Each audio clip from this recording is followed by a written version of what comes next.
team pretty good. The other drama for the other Dallas team, maybe not so much. Cowboys announced yesterday that they are planning to have George Pickens play under the franchise tag for this upcoming season and won't negotiate a long-term contract. Pickens hasn't yet signed the one-year deal worth $27.3 million. There would be no financial penalties if he doesn't report the mandatory minicamp in June. Here's what Stephen Jones said yesterday. Let's start with the fact it's not easy, having two receivers, being paid top of the market. I mean, that's obviously a stretch, especially when you have other great players on your team, a quarterback that's been here, being the highest paid player in this league for many years now. That's part of it. The other thing is the newness of George being here. And I think George has just done an amazing job. I mean, he's exceeded all expectations. I think anybody, or we wouldn't have gotten him for a third-round pick. So that's a plus. And, a lot of these things, they make their way toward a long-term deal. There are a lot of layers to that soundbite from Stephen Jones. Dana, let's start with you from what we're going to pick from this. By the way, nice outfit change back to the sweater. Are the Cowboys and George Pickens headed for a divorce? No doubt. And Stephen Jones' one comment is everything. He literally just said, well, let's start with the fact that it's hard to pay two receivers top of the market. In 2027, CeeDee Lamb is scheduled to make $46.2 million. They're not paying both CeeDee Lamb and George Pickens top of the market. Stephen Jones just said it.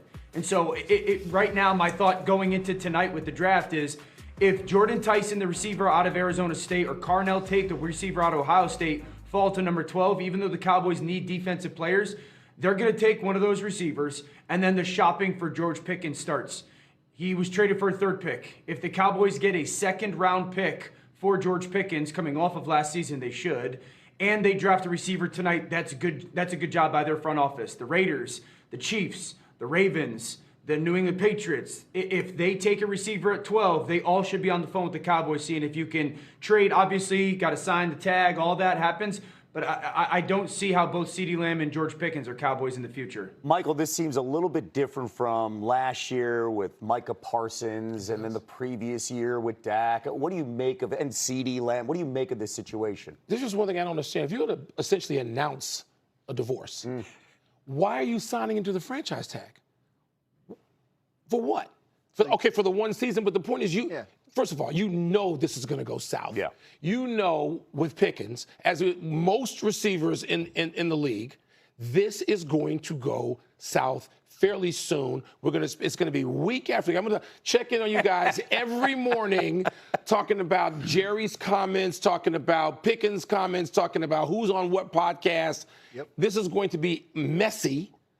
So again, why announce this? Why get to the point, to Daniel's point? Yeah.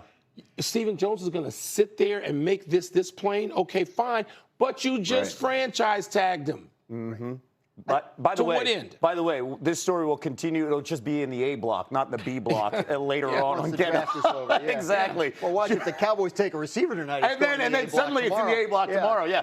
Right now, what do you think of this situation here with both sides? It's expected. Yeah. I mean, if you're George Pickens and his agent, you should have known this was going to happen, right? You got a chance to go there and play really well, and the Cowboys franchise tag people, and they make you play on it. I mean, that's what they do every single year. So you should have known that as Georgia. You should have known as the Cowboys, as they do, you can't pay two receivers $100 million plus in guaranteed money. And George is not going to play on the tag. He will not be a Cowboy. Whatever shakes down, I think even if they don't draft one high, he's going to get dealt at some point this offseason. We've seen him be disgruntled at times, the body language, being outspoken when he's not happy. You think that's going to work here in Dallas? He's going to be unhappy. It can't work. This marriage is done.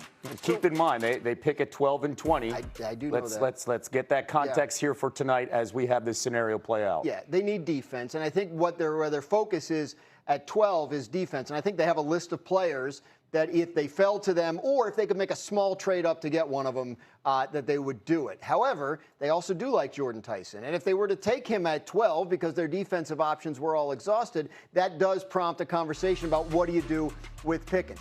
I think the Cowboys are very confident in their position that the right thing to do with George Pickens is the franchise tag this year. Great year. Let's see it again. Jordan's just mentioning, there's other stuff that comes with George Pickens. We heard a lot of things about him in Pittsburgh, about, inconsistency of focus, this kind of thing. You talk about body language. I mean, there's a reason Dallas was able to get him, to Stephen Jones's point, for a third-round pick.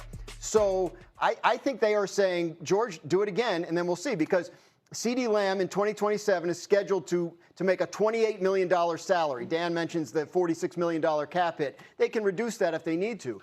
But hypothetically, if George Pickens plays this year and has a monster year and CeeDee Lamb has injuries, you can start to think about, do you want to pivot that way? So I think the Cowboys see this as the best way to set themselves up with the most possible options going forward. Dana, what would be the Cowboys' dream scenario here tonight? The Cowboys' dream scenario would be for Jordan Tyson to fall to 12, them draft Jordan Tyson, and then the Chiefs call and offer the 29th pick for George Pickens. And I don't know how realistic that is because, again, obviously you have to agree to a signing of a franchise tag and working out a contract. But given everything that Stephen Jones said and given where the Chiefs are with their wide receiver group, I don't know how, if you watch Dallas take that wide receiver tonight, again, if you're the Chiefs, if you're the Raiders, if you're New England, if you're the Baltimore Ravens, it's at least not having a conversation of, do we want to call Dallas and see if they're willing to part ways with George Pickens? I mean, the idea of George Pickens, and no one's questioning his talent, going to the Chiefs. Home run for the Chiefs. Let's start with the Steelers. Still no news on Aaron Rodgers. So as a GM, what do you think this means for the team's strategy going into the draft? Amina, they should draft Ty Simpson at 21. Even with Aaron Rodgers, who will be 43 years old in December, the uncertainty of their quarterback future leads me to believe that they should draft Ty Simpson. Although he only started 15 games at Alabama, you can see a skill set of a high-end starting quarterback in the NFL. He can make all the throws. His athleticism is underrated. He didn't have a lot to work with, which is unusual at Alabama. So Mason Rudolph and Will Howard are the quarterbacks they have under contract. I think Ty Simpson could be the quarterback of the future for the Steelers. Very interesting take right there with Ty Simpson going to the Steelers at 21. Now, a lot of mock drafts have the Jets taking Ohio State linebacker Arvell Reese or the D-end out of Texas Tech, David Bailey, at number 2. Which player would be a better fit, though, for that Jets team? I would go with Arvell Reese from Ohio State. I think David Bailey is going to be an excellent pass rusher in the NFL, but Arvell Reese is only 20 years old, Amina. He has incredible upside. He's a great athlete.